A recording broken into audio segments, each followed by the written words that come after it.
இது பரங்கிக்காய் ஒரு பம்கின், எல்லோ பம்கின், பிரிஞ்சால், படவலைங்காய், ஸ்னேக் கார்டு அண்டு வாழைக்காய் எல்லாம் கூட சின்ன சின்ன போர்ஷன்ஸ் எடுத்து பொடியாக கட் பண்ணி உப்பு, மஞ்சள் தூள், மிளகுத்தூள் சேர்த்து வேக வச்சுக்கணும்.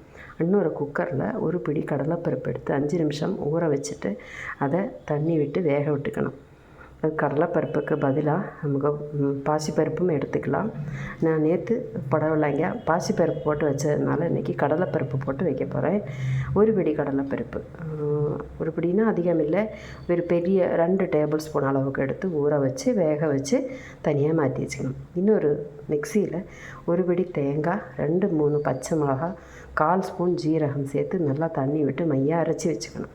இப்போ கடுகு, உளுத்தம்பருப்பு, கருவேப்பிலை, வற்றல் மிளகாய் தாளித்து எடுத்துட்டு அதில் நம்ம வேவிச்சா கடலைப்பருப்பு, காய்கறிகளை ஒன்றா சேர்த்து விட்டு ஒன்று கொதிக்க விடணும். கொதிக்க விட்டதுக்கப்புறம் கொஞ்சம் மிளகாத்தூள் 1/4 ஸ்பூன் போட்டுட்டு நம்ம அரைச்சி வச்சா அந்த பச்சை மிளகாய், தேங்காய், ஜீரகம் அரைச்சி வச்ச பாலை எடுத்து அதில் விடணும்.